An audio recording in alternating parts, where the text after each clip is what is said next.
E aí, turminha, tudo bem com vocês? Olha aí, mais um dia de aula. Já é a sexta videoaula que eu vou postar daqui a pouco lá no YouTube.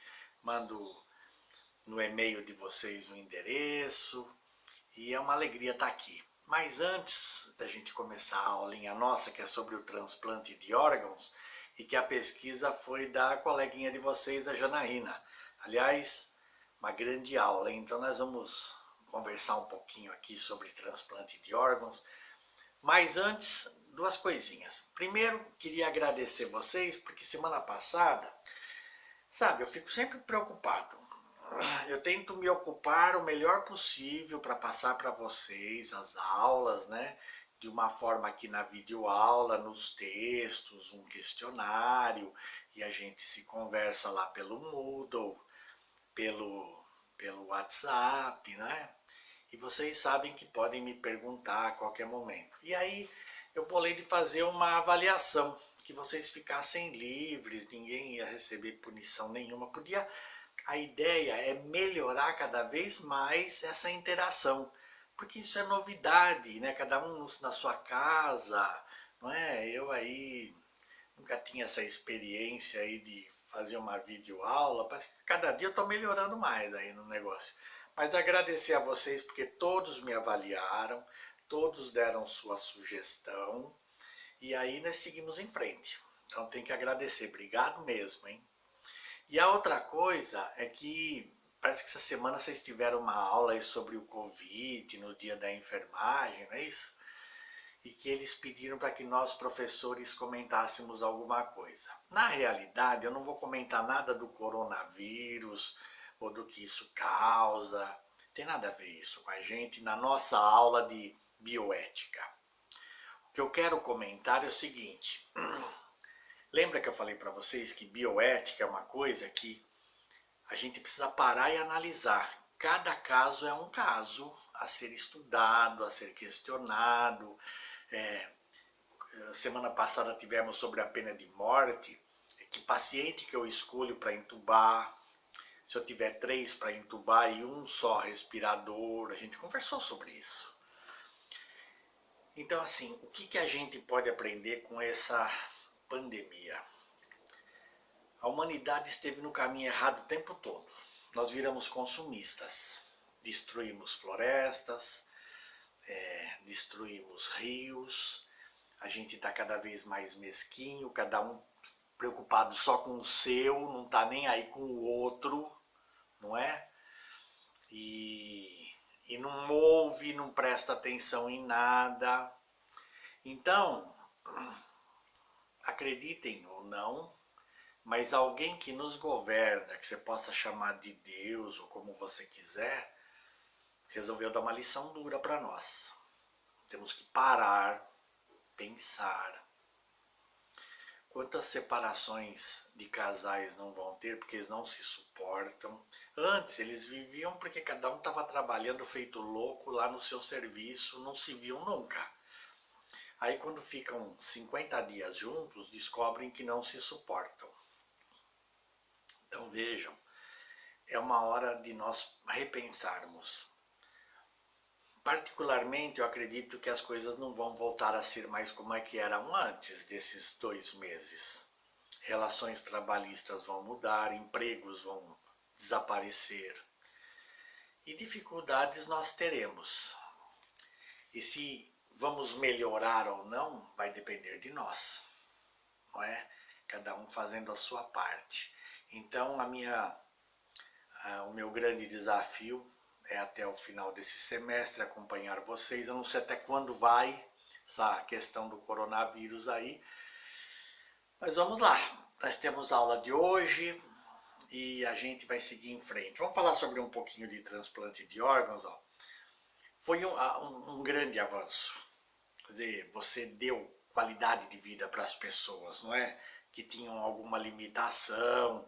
Então, os mais comuns transplantes de órgãos, pelo que a Janaína pesquisou, eu também tinha verificado antes, é pulmão, rim, coração, fígado, pâncreas, córnea, não é?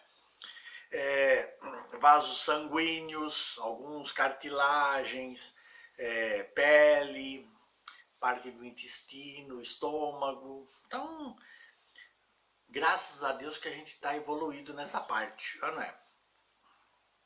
E que um dos principais fatores que restringe a doação é a baixa taxa de autorização da família. Então é isso mais que eu queria trabalhar com vocês, entenderam? Então assim, se você algum dia tiver a incumbência de trabalhar com captação de órgãos, vocês têm que reunir famílias para fazer palestrinhas, explicar qual é a importância, qual é o benefício, que a pessoa depois de já ter falecido, já ser dado como clinicamente morta, não é? Ainda pode ajudar muitas pessoas doando os órgãos dela. Então pensem nisso, tá bom? Ó, raciocínio. E tem algumas restrições, quem é que não pode doar órgãos? Indigente, por exemplo, se não tiver alguém que autorize, um familiar, ou se ele não tiver deixado um documento dizendo assim, olha, eu sou doador de órgãos, você não pode simplesmente chegar lá e retirar. Aí tem um sistema nacional de transplante, as pessoas entram naquelas filas intermináveis, não é? E aí às vezes, se você depende, como eu tenho uma amiga, que o esposo dela, os rins dele, devido ao diabetes, simplesmente foram inutilizados. E ele começou a fazer hemodiálise numa qualidade de vida muito ruim. E ficou na fila de espera há 1 ano. Aí, parece que uma filha, ele tem 2 filhas, eles têm 2 filhas, falou que queria doar para o pai. Fizeram os exames, não eram compatíveis. Eu sei que aí começou alguns familiares se interessarem, e no fim a esposa, essa amiga minha, ela falou, quer saber, vamos ver se eu sou compatível. E ela doou para o marido um rim. Ele veio a falecer, acho que 1 ano depois, vítima de outras complicações do diabetes, mas durante 1 ano ele ficou livre da hemodiálise, né? E ela sobrevive até hoje, já há mais de 10 anos que ele faleceu, e ela sobrevive com um rim só, tá indo bem, entendeu? Então eu acho legal isso, né? E aí eu pedi para a Janaína também fazer algumas pesquisas, porque assim, ó, dentro dessa questão de doação existe uma coisa que nossas células têm, que é uma memória celular. E aí são pesquisas que ainda não tiveram, a ciência não gosta muito de fazer essas pesquisas sobre esses fatos, mas o fato é de que você, em algumas questões, em algumas pessoas, não são todas, acabam herdando alguma característica de quem doou o órgão. Muito interessante isso. Então eu vou pedir para vocês lerem o texto, lá está o textozinho, tem 2 casos interessantíssimos. Alguns professores universitários, eles não gostam de tocar nesse assunto, porque eles dizem que a ciência ainda não se manifestou de uma forma definitiva. Aí eu pergunto assim, o que tem de definitivo nessa vida? Sabe qual a única coisa que tem de definitiva? Que nós vamos morrer, gente. Eu, vocês, todo mundo. E eu espero que eu, que sou mais velho do que vocês, morra primeiro. É um caminho natural da vida. Mas nem sempre é assim. Olha a coitada da Leila, que está na frente aí de atendimento aos pacientes com Covid-19 em Mogi Guaçu, passando um perrengue. Tem filha pequena, a Janaína também trabalha. Ai, quer saber? Todos vocês aí, tá o André, que também trabalha no SAMU, mas todos vocês escolheram serem enfermeiros e enfermeiras. Aí, ó. É com isso que a gente vai lidar. Vida e morte todo dia. E não é um grande salário de enfermeiro, nunca foi. Acho que não vai mudar muito. Mas algo diferente move a gente, que é o intuito, a vontade de querer fazer alguma coisa pelo próximo, né? E graças a Deus que tem pessoas como a gente. Não estou dizendo que nós somos melhores, mas Mas tinha um professor que dizia assim, nós somos vocacionados para isso. É que nem padre. Quando você resolve um filho seu, uma filha sua, um parente resolve ser padre, a família fica assim, ai meu Deus, vai ser padre. Aí vai conversar com outro padre, ele conversa com o jovem, e o padre diz, ele é vocacionado, ele quer mesmo.